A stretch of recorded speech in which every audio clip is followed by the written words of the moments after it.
Hi, everybody. Hello, I'm Ryan. I'm Bethany. And we are Ryan and Bethany Board Game Reviews. And today we'll be talking about Planet, and this is published by Blue Orange Games. Alright, so in this game, it is a tile-laying game, right? Mm-hmm. Okay, so would you say that most tile-laying games are two-dimensional? I feel like this is a trick question, but yes. Well, guess what? What? This one's not. This is three-dimensional. Tell me more. This player board is a planet. It's a planet. You're attaching these magnets to this planet. It's a 12-sided dice. I call it a dice. It's not a dice. You could roll this planet, I guess. There you go. Thank you. And you're trying to get the best. You're drafting these magnets to put on your planet to try to get the best landscapes in order to attract the most amount of animals to your planet in order to score the most points. Let me show you what it looks like on the table. All right, here is our setup for Planet. Every player is going to get their planet. It's a 12-sided object. I can't remember what the name of it is. Dodecahedron? Maybe it's a 20-sided. I can't remember. Anyways, D12. A 12-sided planet. In addition, we're going to have all these different rounds laid out ahead of us. There's actually 12 in the game. I don't have room for it on my table to show you without the camera, but basically it's going to look like this. 2 rounds of just magnets, and then we're going to have some rounds of just one animal that we're trying to achieve, then some rounds of 2, and then eventually we're going to have 3 rounds of 3 animals that we are trying to achieve and score points off of. Now, at the beginning of the game, we're also going to get one of these habitat cards. Basically, it's going to say something like, if you were able to achieve 11 of these tundra spots, you're going to get 2 points at the end of the game. 14 would be worth 4 to you. 17 is worth 6, and so on and so forth. Each one of them is random, based off of, how popular and how common those different types of landscapes are. But it's an opportunity for you to get some more points at the end of the game. So at the start of the game, we don't have any animals that we're really going for, so we're kind of setting up for some of these future animals. So we take that row, and in turn order, we're going to draft these magnets. Now, we want, in this scenario, to get that wolf, that's the next one that we're going to see. They live in that kind of that brown area, but they like to be in brown that touches grass. So let's find the biggest one that has that. So this tile right here has two triangles of brown that's touching grass. So we're going to draft that. We're going to put it on our planet. Everyone else is going to draft. Let's say, let's go out like that. Last ones we're going to kind of put towards the end of the line, use at the end of the game. Then we're going to go to our second round. We keep on doing the same thing, add on to our brown dirt area, but then we can also kind of look ahead. We've got a scorpion over here. Scorpions like to be in the sand that is not connected to the ice. So that's what that symbol there means.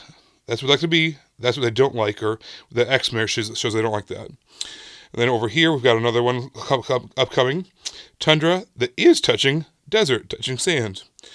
Over here, we've got a water that is not touching any kind of grass, and that's where we get our jellyfish. The panda one, this has a kind of different symbol. That symbol just means whoever has the most green anywhere on their planet is going to win that card. All right, so for this one, we might take this one. We might continue growing our dirt section, but also that might give us a little bit of sand as well for one of our future things. Other players are going to draft those. The turn order does change each round. All right, now in the third round, we are going to award this to whoever has the most that qualifies for that. So same thing, we could go for one of these, but let's look ahead a little bit. Let's look ahead towards our fox over there, or our wolf, or whatever it is. We want ice that is touching snow, or touching desert, so we might put that like that. Okay, so now these are all going to go to all different players. We are now going to award this wolf. Whoever has the most amount of dirt touching grass is going to win. So we have 3. We have 1, 2, 3. And of course, we are touching grass in several places. But that doesn't really matter. As long as it's touching some grass, it counts. If that's the most, we're going to win this card. Fourth round.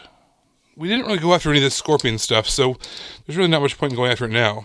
Let's say somebody drafts that first. That's a really good one for that. It's a lot of desert without any ice. But we're going to keep on looking ahead. We're looking ahead towards maybe the panda, maybe towards that wolf.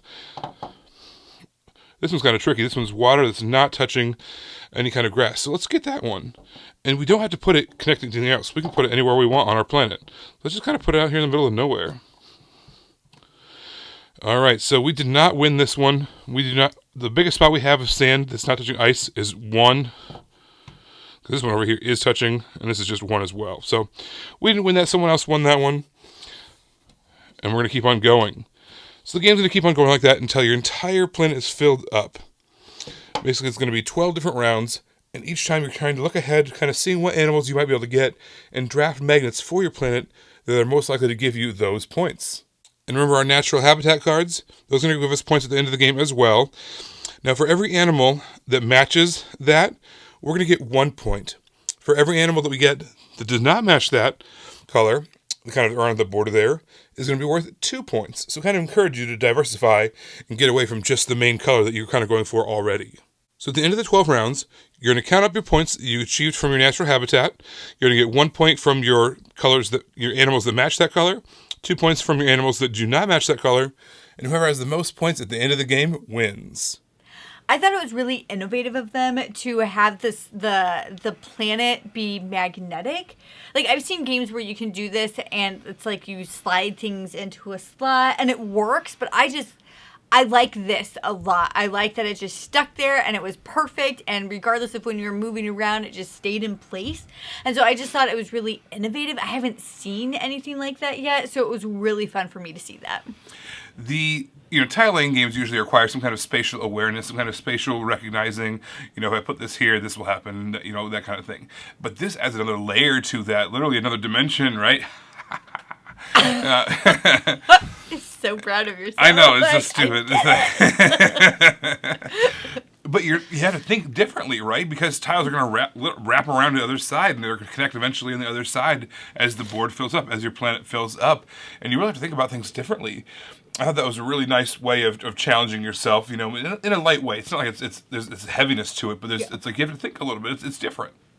I thought it was neat how you have these natural habitat cards, but you also, which can score you a ton of points in the end, but also the animal cards, you don't get extra points for drafting of your habitat. So the game really wanted you to diversify, and it gave you not the opportunity, but it gave you the motivation to diversify by giving you the bonus points if you drafted animals that weren't part of your habitat. But then you can also get a ton of points if you do a lot of stuff in your habitat. So there's that little tug and pull there. Biodiversity.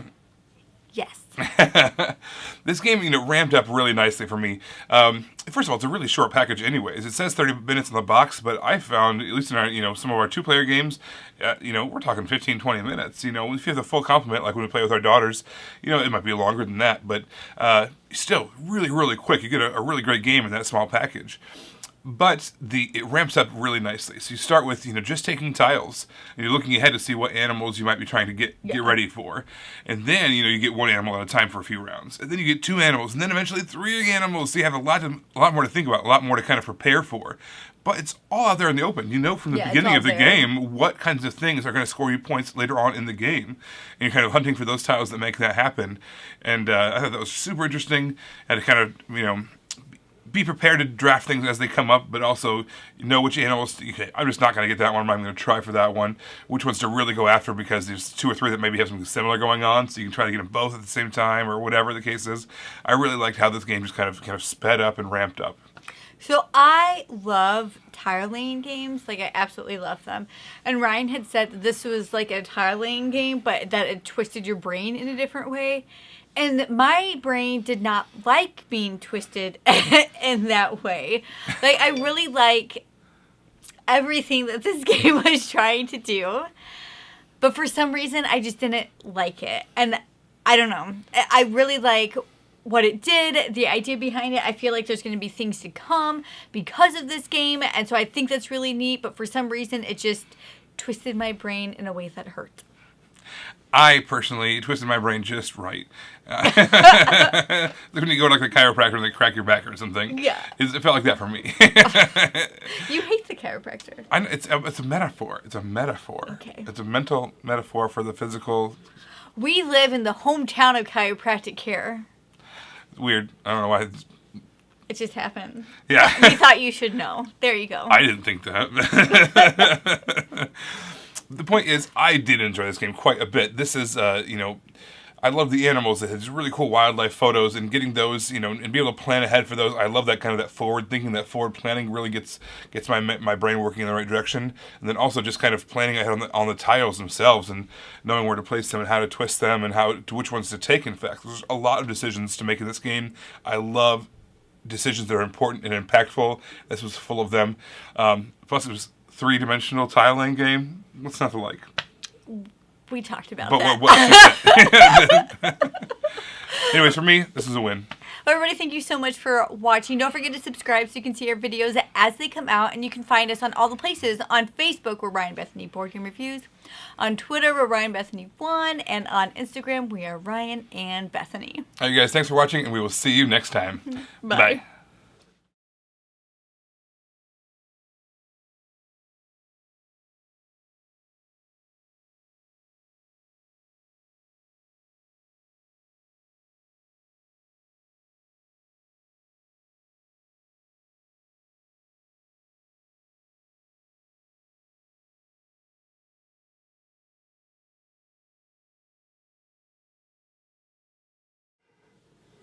That yawn looked angry. And